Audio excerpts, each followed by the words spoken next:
And now you've just stolen a role from your buddy Benedict Cumberbatch. Seriously, dude. Yeah, well, there's no theft involved. I know, I'm teasing. I'm just teasing. I just think it's funny because I know you guys are such good pals. Congratulations, and always welcome back to TIFF. So happy to have you here. Thank you. And this film, I have to ask you, what is it with you and the black wigs? I don't know. They just keep coming up. I guess it's. Yeah, you know, it's never intentional. It's just because it's always the script. I mean, it was the script and the idea that I love most of all. And I would have grown it would have been my own hair if I had the time. But I sort of I always go from long to short. So I had to have a wig for this one. Yeah, I understand. But it's an amazing wig. You know, it's made out of human hair and yak hair and goat hair. Both my wig and Tilda's wig. And Mia's, and because Jim really wanted the vampires to have this kind of feral beauty that was slightly otherworldly. And we talked a lot about wolves. You know, if you see a wolf in the wild, their fur looks incredibly shiny, as if it's just almost been conditioned. And you know, because these are not just refined, sophisticated artists, they're wild creatures, they're vampires. You know, so I thought that was cool. Yeah. It is cool. And Jim Jarmusch, wow, having a chance to work with him as a director. Wow. Yeah, he's amazing, truly. Yeah. What do you learn from a guy like that? How does he direct you, or does he? Or I don't know. Yeah, he does. Is it very much like a Woody Allen situation, or very different? Well, I spent a lot longer with Jim than I did with Woody. You know, Jim is he's just so unique. I've never worked with anyone like him because his knowledge is so deep, and he's so sophisticated and very humble, and I use this word very sparingly in my life, but he is just so cool, you know, he has such an appreciation of music and fine art and poetry, and he was so collaborative. It was, you know, he came to me, actually, we met probably just after you and I met for the first time, in November 2011, in New York on a blustery autumn day. We had a cup of tea at about 4 o'clock in the afternoon, and he said, I want to make a film about love, about a man and a woman who love each other so deeply and accept each other for who they are, and they are poetic and creative and delicate and endangered, and he's very dark and she's more optimistic, but they're yin and yang, they're sun and moon. By the way, they're vampires. And I thought, I'm in, you know, there's nothing, and it was Tilda Swinton, and, you know, so, yeah. Great cast, really, it's really it's a cool movie. It is a cool movie. Thank you. And you're right about Jim, you can't describe him with any other word, you know? Yeah. I mean, he just has this amazing, he's a champion of outsiders. He's a rock star. Yeah, very cool. If you could go back centuries, who would you want to hang with? Wow. I don't know, probably these people, to be honest.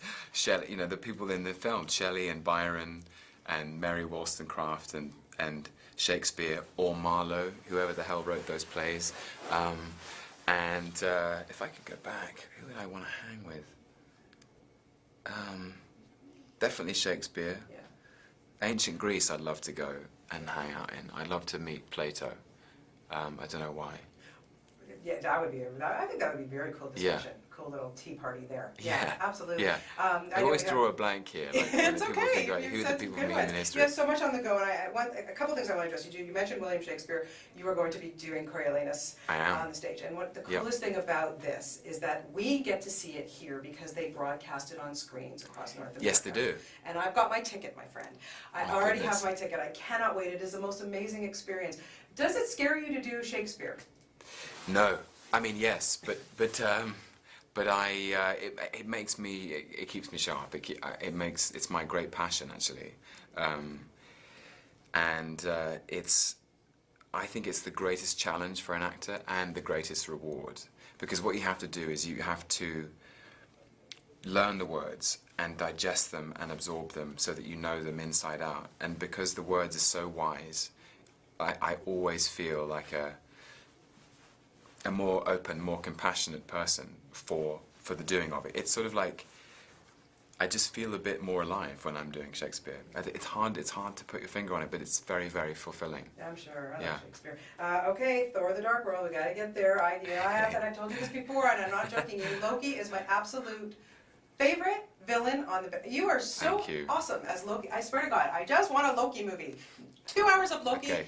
I don't care if anybody else is there. I will be there. So will my son. We look forward to this. What was it like going back and being such? It's so much fun to be a bad guy, isn't it? Yeah, I mean he's an amazing character. He's been like just to do it once, to do it twice, to do it 3 times has been an extraordinary gift. And the thing that kind of that I really wanted to do this time was do something else. You know, in Thor, I was the antagonist and the anti-hero. In the Avengers, I was the villain.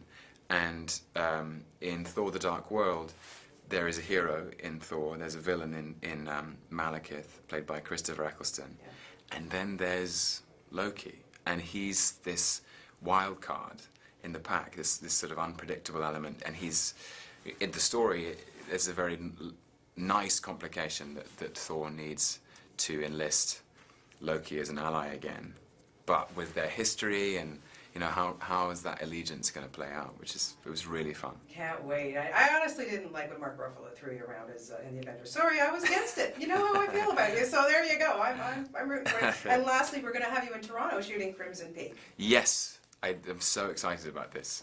Yeah. Guillermo del Toro. Guillermo del Toro, the great master. Yeah. It's really, I'm so pleased I can talk about it because I've known about it for some time, and you know, you have to keep things under wraps until everyone's ready to tell the world. So it's, yeah, I really can't wait, and the cast is amazing, the script is phenomenal. Jessica Chastain, Mia Wasikowska, Charlie Hunnam, Jim Beaver, I can't remember who else at this point, but it's quite an intimate piece. And it's Guillermo back in the saddle of horror. You know, it's very, very, very spooky. Well, I know, like you said, I could talk to you forever. I know you're probably chomping at the bit over there, and there's just so much. But it's always my pleasure to talk to you. You're so I'm really honestly, my son and I are probably your biggest fans here, Dad. We really love you, and you deserve all the success that you're getting. It's thank you so much. Wonderful. Oh, you're so welcome, Tom.